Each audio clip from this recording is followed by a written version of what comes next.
Bienvenue dans cette série spéciale de cheminement réalisée en partenariat avec Femtech France, une association qui a pour but d'accélérer les innovations en santé des femmes en France.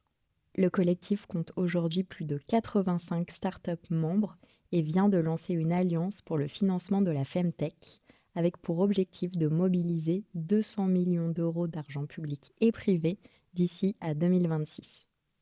À travers ces épisodes, on va découvrir les cheminements de celles et ceux qui font bouger les lignes de la santé des femmes. Fertilité, endométriose, postpartum, autant de sujets encore trop souvent tabous ou négligés, mais qui trouvent aujourd'hui des réponses grâce à des solutions technologiques innovantes.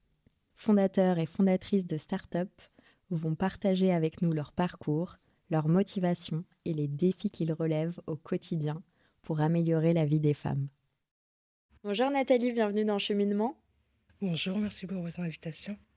Nathalie, pour commencer, est-ce que tu pourrais te décrire, mais pas de n'importe quelle manière, avec 3 mots que tu aurais choisis et nous expliquer pourquoi tu les as choisis? Bon, c'est un exercice difficile. Ouais, je sais.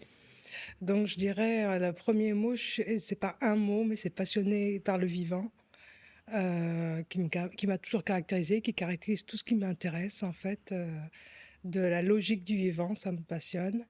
Le deuxième mot, je dirais libre, parce que j'ai besoin de beaucoup de liberté de penser. Et dès qu'on me touche à ma liberté de penser, je dysfonctionne complètement. Donc, c'est vraiment une caractéristique. Et le troisième, qui m'a été soufflé par mes collègues, c'est persévérante.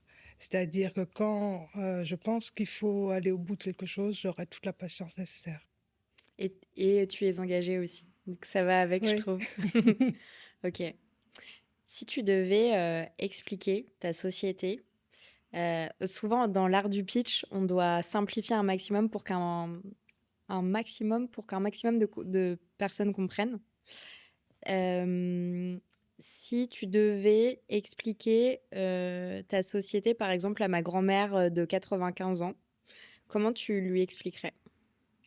Je crois que je commencerai par dire qu'un couple sur 6 va rencontrer des problèmes d'infertilité et qu'on a développé depuis 45 ans une médecine, notamment la fécondation in vitro, pour pallier à ce problème, mais qu'on a un gros problème de performance, puisque 70% des embryons qu'on va transférer ne donnent pas naissance à un enfant vivant.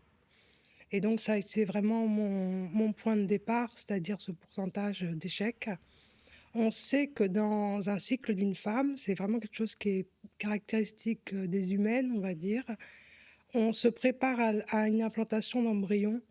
4 jours dans le cycle, on va être tolérante à un embryon qui est toujours différent de nous. Et en fait, pendant cette petite fenêtre, il va se passer une réaction immunologique incroyable pour pouvoir accepter l'embryon, mais aussi le nourrir et le défendre. Et ce que je fais, enfin ce qu'on fait dans la société, c'est qu'on va étudier comment la mère se prépare à l'implantation, chercher un déséquilibre, et si on en trouve un, essayer de rééquilibrer le milieu dans lequel va arriver l'embryon pour faciliter son implantation. C'est une approche qui est nouvelle. C'est génial. Est-ce que vous avez échangé avec d'autres femmes qui avaient eu des fausses couches pour préparer On a étendu assez rapidement aux fausses couches à répétition, qui dans 60% des cas sont absolument pas expliquées.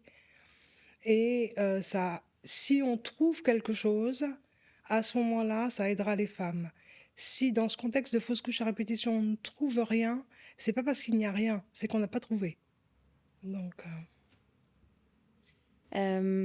Aujourd'hui, la santé des femmes, pour toi, c'est quoi? Et qu'est-ce que tu penses que ça va devenir dans les prochaines années en termes de vision? pour moi, la santé des femmes, bon, ça va être beaucoup vu des femmes qui souhaitent un enfant, ça serait, puisque je suis vraiment dans la reproduction. Et je pense qu'il faut une approche complètement globale de la femme en général, et pas cette capacité à avoir un ovocyte, à ceci, à cela. C'est-à-dire vraiment une approche globale qui va intégrer toutes les notions autour de sa santé, pour que, elle soit, préparée, qu'elle anticipe toutes les choses et c'est vrai je pense la meilleure manière de gérer les problèmes. Hem, Quel est le conseil que tu aurais aimé qu'on te donne, quand tu as commencé, ta société?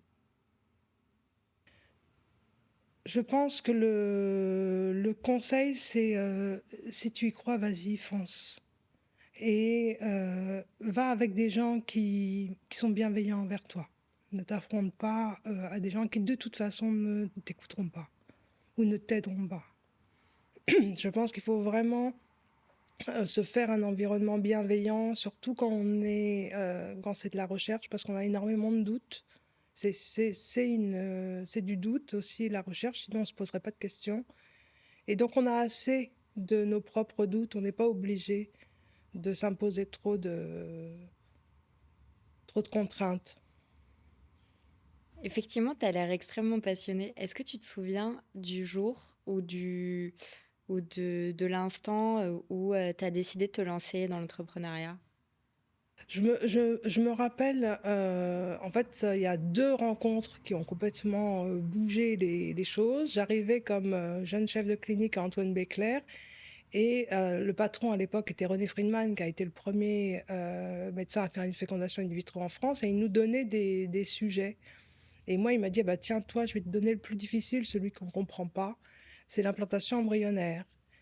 Et au bout de quelques mois, je suis revenue le voir en disant: «Écoutez René, je pense qu'il faut aller vers l'immunologie, mais je connais pas cette discipline» et là, il est allé dans les sous-sols d'Antoine Béclair, il me dit: «Je vais te présenter quelqu'un» et là, il m'a présenté un grand chercheur qui s'appelle Gérard Chawat, qui était un homme il est décédé maintenant, il est décédé en 2022, qui était un très, très grand, monsieur entouré de plein de livres, qui avait une connaissance complète de l'immunologie et là, a commencé une aventure complètement folle, dans ce monde-là pour arriver à trouver quelque chose et c'est vraiment ces 2 rencontres qui m'ont je me suis dit: «Bon, on peut faire des choses».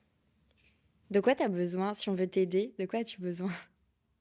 Si on veut m'aider, ben, j'ai déjà quand même beaucoup, bah, le soutien des femmes est énorme. En tout ce que je veux savoir, c'est si j'apporte quelque chose et donc des femmes qui ont fait un test, j'ai vraiment besoin de savoir, si ça a fonctionné, comment s'est passée, la grossesse. J'ai vraiment besoin de ces retours-là. Ça, c'est vraiment important, parce que c'est ce qui nous permet d'avancer, de progresser, de mieux aider. Heu et diffuser les choses sur les réseaux. On a une activité sur les réseaux. Moi, c'était pas j'étais pas très habituée à ça, j'apprends et je crois que c'est important d'en parler, de diffuser. C'est des nouveaux concepts, hein, l'accueil de l'embryon. Heu, donc petit à petit faire avancer les choses et moi, de mon côté, j'essaye vraiment de convaincre les médecins avec des preuves scientifiques, avec des démonstrations très fortes pour qu'ils entendent quand des femmes vont leur demander: «Ben, est-ce qu'on pourrait, faire un profil immunitaire utérin?» Donc c'est un travail de tout le monde, en fait. Est-ce que tu peux nous donner le nom des comptes sur les réseaux sociaux de ta société? Oui, c'est Matrice Lab à chaque fois, c'est le LinkedIn, Tout simplement. Facebook, Et si on veut, donc tu as besoin de data pour faire tes recherches. Si par exemple, il y a une auditrice qui nous écoute et qui veut participer, comment elle fait? Elle envoie un mail, Elle elle va envoie un sur le mail site? elle envoie un mail en disant comment les choses se sont passées pour elle. On a besoin de ces retours. Génial. Eh ben, un grand merci Nathalie. Merci à vous.